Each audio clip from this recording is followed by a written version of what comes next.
So finally यामा ने Indian market के अंदर दो इलेक्ट्रिक स्कूटर्स को लॉन्च कर दिया है। इनमें पहला इलेक्ट्रिक स्कूटर है यामा एरोक्स ई, जो कि यामा के पेट्रोल स्कूटर एरोक्स का एक इलेक्ट्रिक वर्जन है, और दूसरा इलेक्ट्रिक स्कूटर है यामा AC06। तो सबसे पहले हम यामा एरोक्स ई के बारे में बात कर लेते हैं। अगर हम डिजाइन के हिसाब से देखें तो भाई यामा एरोक्स ई का डिजाइन उनके पेट्रोल स्कूटर एरोक्स से बिल्कुल मिलता जुलता है। आप ये मान लो कि बिल्कुल उसका जुड़वा भाई है, पर इसके अंदर से इंजन को निकाल के बैटरी और मोटर को फिट कर दिया है। जिन लोगों को नहीं पता मैं उनको बता दूं कि यामा का जो पेट्रोल स्कूटर एरोक्स है वो एक परफॉर्मेंस ओरिएंटेड स्कूटर है, क्योंकि इसके अंदर वही सेम इंजन आता है जो उनकी स्पोर्ट्स बाइक R15 के अंदर आता है, वही 155 सीसी वाला।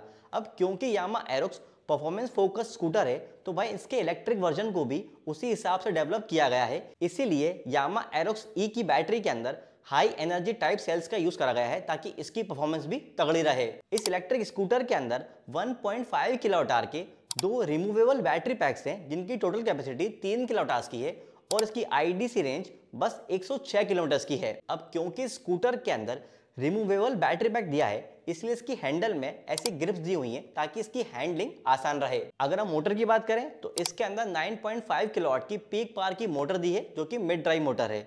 भाई एक ही चीज कहूंगा यामा, अगर आपको परफॉर्मेंस फोकस इलेक्ट्रिक स्कूटर बनाना था तो बैटरी पैक थोड़ा सा बड़ा देना था, क्योंकि भाई स्कूटर को अगर मैं भगाना चालू करूंगा तो फिर इसकी रेंज और कम होगी, क्योंकि इसकी IDC रेंज ही बस 106 किलोमीटर की है। इसके अंदर 3 राइडिंग मोड्स हैं, इको, स्टैंडर्ड और पावर, और इसके अंदर रिवर्स मोड भी रहेगा। दोनों ही ब्रेक्स आपको डिस्क ब्रेक मिलेंगे, और इसके अंदर सिंगल चैनल ABS भी दिया हुआ है, और साथ में ट्रैक्शन कंट्रोल भी आ सकता है। डिस्प्ले भी दिखने में तो ऑलमोस्ट सेम ही है, बस पेट्रोल एरोक्स के अंदर LCD डिस्प्ले आता है, जबकि इलेक्ट्रिक एरोक्स के अंदर TFT डिस्प्ले आएगा, जिसके अंदर टर्न बाय टर्न नेविगेशन और कुछ ऐप कनेक्टेड फीचर्स भी होंगे। इसके प्राइस और डिलीवरीज के बारे में ज्यादा जानकारी 2026 के फर्स्ट क्वार्टर में बताई जाएगी।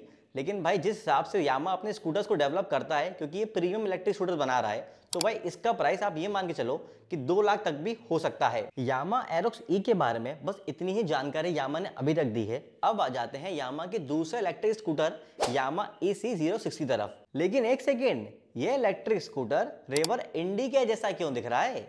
भाई उसकी वजह यह है कि यामा ने 2024 के अंदर रेवर इंडी में इन्वेस्ट किया था, और इसी वजह से यामा E6 सेम प्लेटफॉर्म के ऊपर बना है जिसके ऊपर रेवर इंडी इलेक्ट्रिक स्कूटर बनता है। इसी वजह से ये स्कूटर की बहुत सारी चीजें रेवर इंडी से मिलती जुलती हैं। यामा EC06 के अंदर 4 किलोवाट आवर का फिक्स बैटरी पैक है, और इसकी IDC रेंज 160 किलोमीटर की है। इस इलेक्ट्रिक स्कूटर के अंदर 6.7 किलोवाट की मिड ड्राइव PMSM मोटर है, और इसकी top speed 90 kilometre per hour है, वही सेम है जो कि रेवर इंडी के अंदर आती है। और इसकी जो मोटर है उसमें तो रेवर का लोगो भी लगा हुआ है। हैंडल बार और मीटर तो भाई वही है जो रेवर इंडी के अंदर आता है। इसके अंदर भी 3 राइडिंग मोड्स हैं, और इसका बूट स्पेस 24.5 लीटर्स का है। वैसे अगर हम डिजाइन की बात करें तो जैसे रेवर इंडी के अंदर 2 LED हेडलाइट्स आती हैं लेफ्ट और राइट में, उसी तरह से इसके अंदर भी 2 LED लाइट्स दी हुई हैं, पर अप एंड डाउन में, डिजाइन को थोड़ा चेंज करने के लिए। फ्रंट के इंडिकेटर्स की बात करें तो रेवर इंडी के अंदर हेडलाइट के नीचे इंडिकेटर्स आते हैं, जबकि इसके अंदर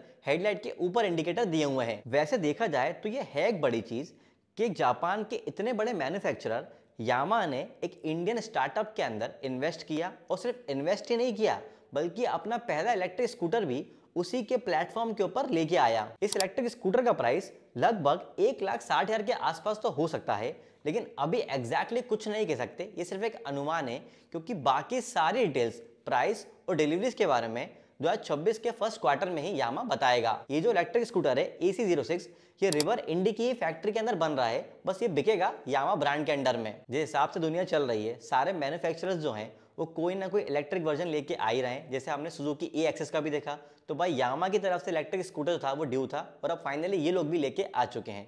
बाकी जितनी भी चीज़ें थी वो तो मैंने आपको बता दी हैं, तो इसमें कोई डाउट वाली बात तो नहीं होगी। लेकिन अगर आपको फिर भी इलेक्ट्रिक गाड़ी से रिलेटेड कोई भी डाउट है किसी और ब्रांड से भी, तो कमेंट करके मुझसे पूछ सकते हैं। और इलेक्ट्रिक गाड़ी के ऐसे ही इन्फॉर्मेटिव वीडियोस के लिए दिल टू टॉप को सब्सक्राइब कर लीजिए।